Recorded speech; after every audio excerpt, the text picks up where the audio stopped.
Boa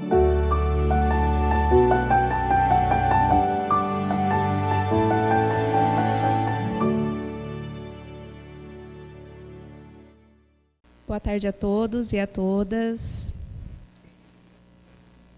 É um prazer enorme estar aqui nesse evento, nesse importante evento. E fiquei pensando, diante de tantas coisas que eu gostaria de compartilhar com vocês, o que eu poderia de fato falar, né? E fiquei me perguntando o que falar quando há muito a dizer, né? Isso tem sido uma pergunta frequente que as mulheres, os homens, as crianças e os jovens Guarani Kaiowá têm feito, né, cotidianamente. Quando você tem uma sociedade, um Estado que não tem muito desejo em escutá-los. Então, tentarei, de alguma forma, construir uma fala que também simbolize um pouco essas narrativas outras que eu tenho dialogado com essas pessoas, né, com esses povos, com essas duas comunidades. Os Guarani Kaiowá, eles têm me ensinado que devemos manter o coração alegre e feliz, mesmo em tempos difíceis. Porque há aproximadamente 100 anos, eles vivem tempos muito difíceis. Especialmente porque perderam os seus territórios étnicos ancestrais, no qual denominam de Tecorá. E eles dizem também que, para ser alegre, é importante para que a gente caminhe bem e vive bem, e possamos viver bem. Bom, foi a partir desse ensinamento que eu aprendi sobre a importância de ser alegre, que eu estou aqui, né? E agradeço, né, o convite de toda a comissão organizadora, em especial a Gabriela e a Patrícia. Trocamos muitos e-mails, estou muito feliz. E, apesar de ter aprendido com os Guarani Kaiowá sobre a importância de ser alegre, a minha fala, a demarcação de terras indígenas e direito à maternidade, que eu compartilho com vocês, são atravessadas por histórias tristes, histórias dolorosas, de famílias, de pessoas que vivenciam um conjunto de violações de direitos. E, dessa forma, falar sobre esse tema é falar também de uma outra possibilidade de construir geografia, né? Uma geografia no plural, de pensar o outro, de pensar diferença, de reelaborar as nossas imagens e imaginários sobre os povos indígenas, também de suspender as nossas verdades, né? Como já advertia Lacan. É importante que a gente coloque em suspensão as nossas verdades. E esse é um exercício muito difícil, não é um exercício fácil, especialmente quando a gente se depara com um conjunto de categorias nativas dos povos Guarani, que a gente tenta o tempo todo traduzir a partir de conceitos da geografia, e, na verdade, nunca é. É só uma possibilidade de diálogo e de tradução. Mas que a gente sabe que os sentidos e a importância das palavras só tem sentido naquela língua que ela é falada, em que ela é dita. E é dessa forma que falar de maternidade e falar de demarcação de terra indígena é também falar de afeto, mas que também não é a nossa compreensão de afeto. É falar de liberdade, de pobreza, de cuidado, de educação, de amor, de uma ideia de limpeza, de família, de jovem e de criança, que são conceitos que são muito próximos a nós, mas que são conceitos que o nosso entendimento é marcado por uma racionalidade ocidental. Então, é importante que a gente compreenda que a forma como esses povos estão pensando, esses conjuntos de palavras, não são necessariamente aquilo que nós entendemos e interpretamos sobre elas. E, sobretudo, discutir essa temática é falar sobre um conjunto de violações de direitos. Não só a maternidade, que parece ser um direito tão banal, né? mas do direito à terra, do direito a comer, né? As famílias Guarani e Kaiowá, a maioria não comem, inclusive vão para a escola para comer, porque não tem comida em casa. Então, eu falo também de uma situação de uma precariedade que vive um povo que os próprios Guarani, eles dizem, nós não somos exemplos para pensar um povo que, de fato, pratica a sua cultura dentro de um ideal. Nós somos um povo que serve como exemplo de como o Estado, a forma como o processo de constituição dos Estados nacionais serviram para usar uma fala de um xamã, para nos exterminar. Então, a minha narrativa, um pouco da minha fala, partem, né, dessas vozes dos Guarani. Então, isso significa que compreender a violação de direitos das mulheres à maternidade, mas não só das mulheres, mas também dos seus filhos viverem junto ao seu coletivo étnico-cultural. Nós estamos diante da violação de dois direitos, das mulheres, de exercerem a sua maternidade, de amamentarem seus filhos, de estabelecerem vínculos com seus filhos, mas também dos seus filhos estarem junto às suas mães e, sobretudo, ao seu coletivo étnico-cultural. Então, não é qualquer mãe, não é qualquer povo que irá exercer a condição de maternidade ou mesmo de paternidade. Mas aqui... E só é possível compreender essa situação das mulheres Guarani e Kaiowá se a gente considerar a insuficiência de terras. É necessário demarcar terras indígenas para que essas mulheres tenham também o direito à maternidade. E esse é o ponto-chave da minha fala. E é importante também entender que os povos Guarani e Kaiowá, no Mato Grosso do Sul, atualmente vivem em 1% das terras que conformam seus territórios étnicos. Então, o discurso de que os índios têm muitas terras, de que não é necessária a demarcação de terras indígenas, só por isso cai por terra, né? E essa população, ela teve uma história de esbulho dos seus territórios, eles foram perdendo as suas terras, e pela própria ação do Estado, eles foram encaminhados de forma marcada pela violência para reservas indígenas, que foram criadas no início do século XX pelo Serviço de Proteção ao Índio. Então, a maioria da população indígena, Guarani e Kaiowá, no Mato Grosso do Sul, vivem nessas reservas. E muitas delas reivindicam seus territórios étnicos ancestrais que um dia, por uma diversidade de razões, foram obrigados a deixar. E, nesse sentido, é necessário correlacionar as violências sofridas pelos povos Guarani e Kaiowá à omissão e desrespeito do Estado, que historicamente não garante os direitos dos povos indígenas. Eu fiquei pensando como falar de direito à maternidade sem falar de pessoas reais. E o caso que ficou famoso no mundo inteiro é o caso da Kaiowá Hélida Fernanda de Oliveira. E eu peço permissão a vocês, a partir de um texto que eu construí, para narrar de forma breve, mas também não tão breve assim pelo tempo que a gente tem, a história dessa mulher que teve e tem o seu direito à maternidade negado. Em fevereiro de 2015, a Kaiowá Hélida Fernanda de Oliveira, de 48 anos, perdeu o direito de exercer a maternidade quando uma agente indígena de saúde da Secretaria Especial de Saúde Indígena, da SESAI, a denunciou ao Conselho Tutelar, afirmando que Hélida não era mãe do bebê. A agente alegava que Hélida não era mãe da criança, pois não havia feito os exames de pré-natal e ainda que a comunidade não havia lhe visto grávida, como lhe relataram uma liderança do acampamento de retomada Nhuverá, que é um acampamento de reivindicação territorial, onde Hélida mora em um barraco de lona preta, localizada nas margens de uma das reservas indígenas que foram demarcadas aos Guarani no início do século XX, a tão famosa Reserva Indígena de Dourados. O fato se tornou mais complexo quando outras duas mulheres, ao tomarem ciência do caso de Élida, se apresentaram como mães da criança e passaram a reivindicar a maternidade.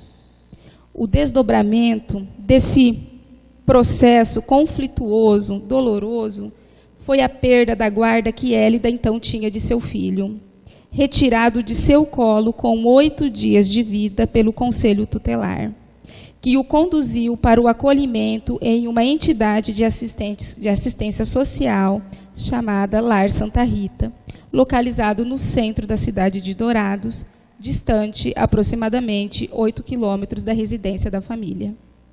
Élida é falante da língua guarani, compreende pouco português e alega que demorou dias para entender o que estava ocorrendo, os motivos que levaram à denúncia e à retirada de seu filho pelo Conselho Tutelar. No ato marcado pela violência de ter que forçosamente passar seu filho às conselheiras, contou que a liderança do acampamento também estava presente e lhe dizia para que o entregasse logo, sobre a ameaça de ser presa, caso não o fizesse.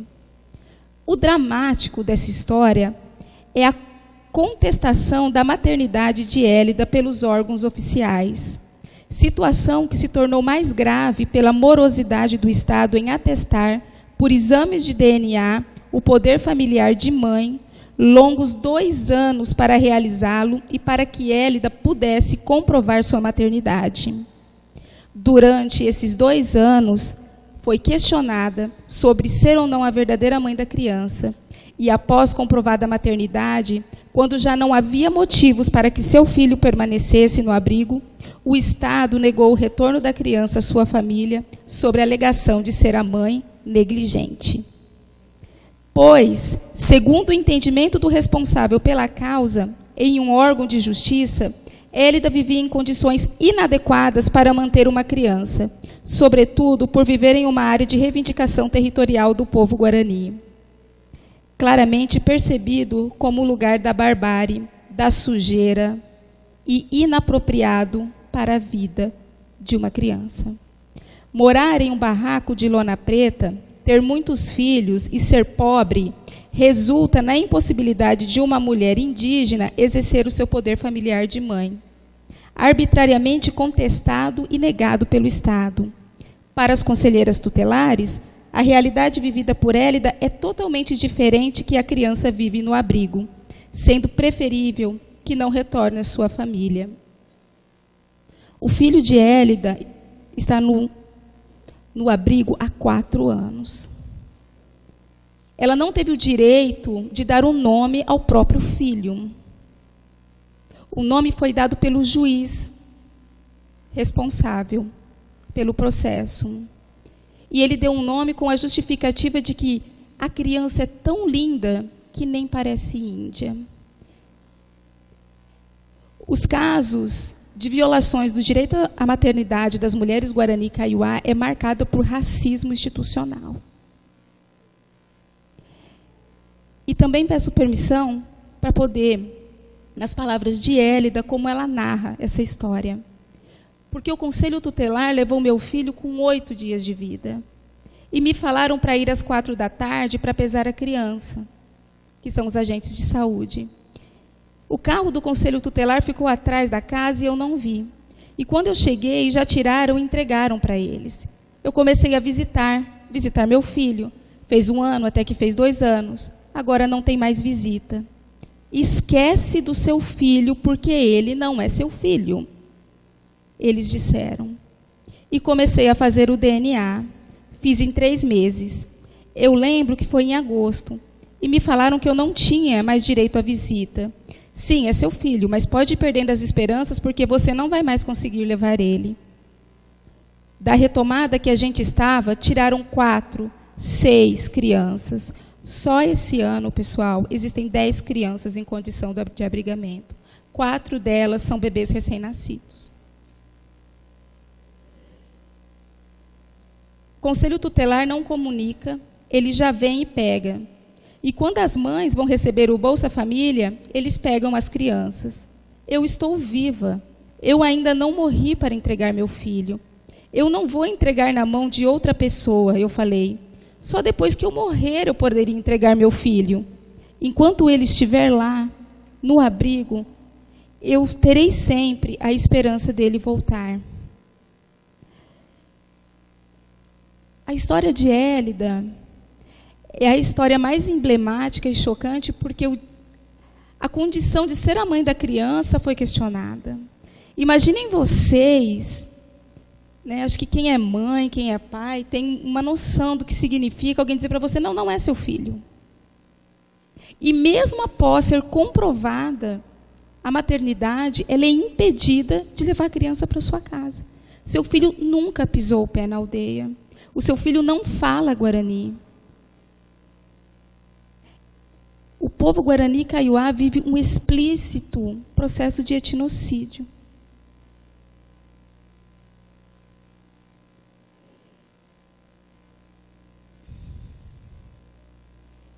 E para fechar a minha fala, dentro daquilo que eu gostaria de dizer, né, de muitas coisas a serem ditas, mas eu acho que essa história da Hélida é muito importante ser dita,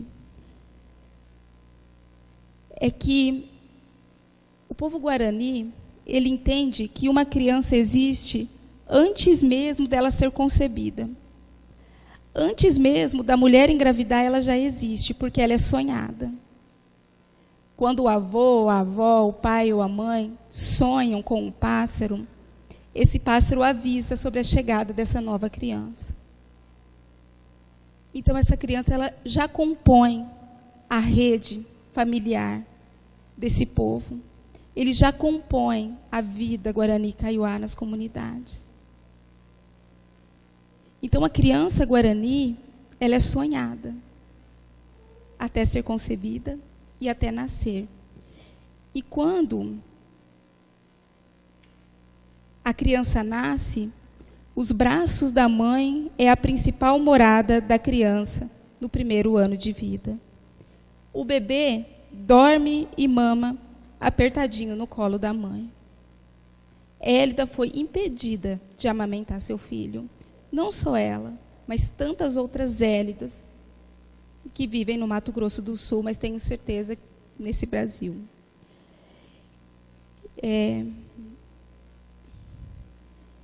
Bom, eu tenho pouquíssimo tempo. Mas seria importante que nós pudéssemos, né, mas não há tempo para isso, pensar então o que seria família para os Guarani. Né? E essa ideia de família, de cuidado, é o que faz que conselheiras tutelares, que dentro dessa rede de apoio à criança e adolescente, entenda que aquela mãe, aquele coletivo étnico-cultural não tem condições de cuidar e educar suas crianças. Mas aí eu também fico aberta para, talvez no momento das perguntas, poder conversar um pouco sobre isso. Mas eu gostaria muito de dizer para vocês que o ano passado houve a Tiguaçu, que são as grandes reuniões das mulheres indígenas, né? E nessas reuniões participam crianças, participam homens, participam idosos, idosas. É um momento de muita reza e de debater a situação em que o povo Guarani e Kaiowá estão vivendo no Mato Grosso do Sul.